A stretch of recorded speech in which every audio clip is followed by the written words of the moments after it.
Hello दोस्तों, आपका बहुत बहुत स्वागत है हमारे channel short news bye Vineet में। दोस्तों, आज हम बात करेंगे H1B वीज़ा के बारे में और चाइनीज़ के वीज़ा के बारे में। दोस्तों, जैसा कि खबर निकल के आई थी, कैसे डोनाल्ड ट्रंप ने एक एग्जीक्यूटिव ऑर्डर पास करके जो फीस थी H1B वीज़ा की, उसको बढ़ा के लगभग 88 लाख रुपए कर दिए। अब मुझे लगता है जो मिडिल क्लास का अमेरिकी सपना था, अब सिर्फ सपना ही रह जाएगा। दोस्तों, मुझे डोनाल्ड ट्रंप को देख के धनानंद और चाणक्य की कहानी याद आती है। कैसे एक मगध नरेश धनानंद अपनी ताकत के मद में चूर हो जाता है, अंधा हो जाता है और सही और गलत के फैसले को नहीं कर पाता, और चाणक्य जैसे नीतिवान और कुशल राजनीतिज्ञ को अपने भरे दरबार में बुला के बदनाम करता है और बेइज्जत करता है, और अंत में हम लोग जानते हैं कैसे एक महान साम्राज्य मगध मिट्टी में मिल जाता है और चूर चूर हो जाता है। दोस्तों, मुझे लगता है मिस्टर ट्रंप अमेरिकी इतिहास को भूल चुके हैं। मुझे लगता है हमारा ये काम बनता है कि मिस्टर ट्रंप को इनके इतिहास से रूबरू कराया जाए। जैसा कि हम लोग जानते हैं, अमेरिका को लैंड ऑफ इमिग्रेंट कहा जाता है, अप्रवासियों का देश। दोस्तों, दुनिया भर के अप्रवासी, चाहे अफ्रीकन हो, चाहे एशियन हो, चाहे यूरोपियन हो, चाहे मैक्सिकन हो, कोई भी हो, सब जाके अमेरिका में बसें और अमेरिका को ग्रेट बनाए। सब ने अपना कंट्रीब्यूशन दिया अमेरिका के ग्रेटनेस में।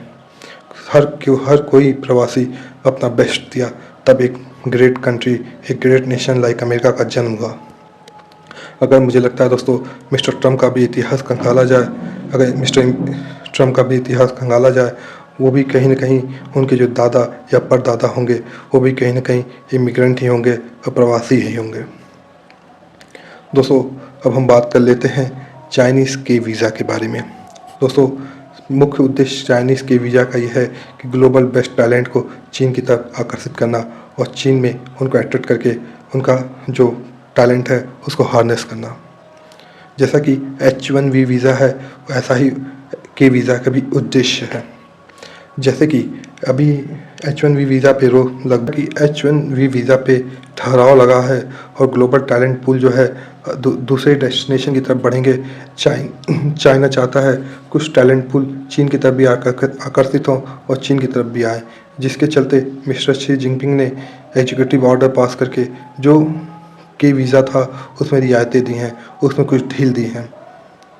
क्योंकि चीन अच्छे से जानता है, अगर चीन को ग्रेट बनना है, एक ग्रेट नेशन बनना है, तो उसको बेस्ट टैलेंट पूल चाहिए, बेस्ट माइंड चाहिए चीन में, जो कि रिसर्च एंड डेवलपमेंट, साइंस और टेक्नोलॉजी को आगे बढ़ा सके चीन में। दोस्तों, अब हम बात कर लेते हैं भारत के पर्सपेक्टिव के बारे में।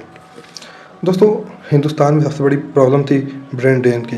ब्रेन ड्रेन का मतलब जो यहाँ के टॉप माइंड थे, जो यहाँ का बेस्ट टैलेंट था, कहीं ना कहीं अमेरिका और यूरोप की तरफ बढ़ गया था। जिस चीज़ को हमारी सरकार वर्षों से न रोक पाई, मुझे लगता है अमेरिकी सरकार उसके झटकों से रोक दी, एक ऑर्डर से रोक दी। अब हम बात कर लेते हैं, क्या जो बेस्ट पूल होगा, जो बेस्ट टैलेंट होगा इंडिया में, क्या हमारी सरकार उसको हार्नेस कर पाएगी? क्या उस टैलेंट को हम लोग यूटिलाइज़ कर सकते हैं? दोस्तों, आइए इसको समझते हैं। दोस्तों, अगर फसल तैयार होती है खेत में, अगर उसको काटने के लिए, उसको हार्नेस करने के लिए हम लोग के पास प्रॉपर इक्विपमेंट नहीं होगा, प्रॉपर हथियार नहीं होगा, तो वो जो फसल है वो खेत में ही खड़ी खड़ी ख़राब हो जाएगी। दोस्तों, इसीलिए जो टैलेंट है, जो बेस्ट माइंड है, उसको हार्नेस करने के लिए हमारी कंट्री में ही एक प्रॉपर इंफ्रास्ट्रक्चर होना चाहिए, एक प्रॉपर रिसोर्स होना चाहिए, एक प्रॉपर फंड होना चाहिए। दोस्तों, अगर वो प्रॉपर फंड और प्रॉपर इंफ्रास्ट्रक्चर और प्रॉपर कैपिटल नहीं होगा, तो जो हमारे जो बेस्ट माइंड होंगे, जो हमारे देश का बेस्ट टैलेंट होगा, वो उसका हम लोग प्रॉपर यूटिलाइजेशन नहीं कर पाएंगे और वो लास्ट में जीरो हो जाएंगे, उनका कंट्रीब्यूशन जीरो हो पाएगा नेशन में।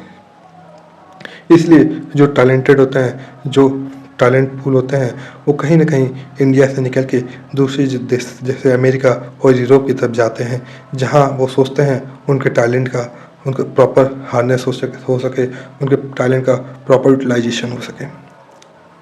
दोस्तों, मैं आशा करता हूँ ये छोटा सा वीडियो आपको पसंद आया होगा। आप उसको लाइक और सब्सक्राइब जरूर करें। आपका बहुत बहुत धन्यवाद।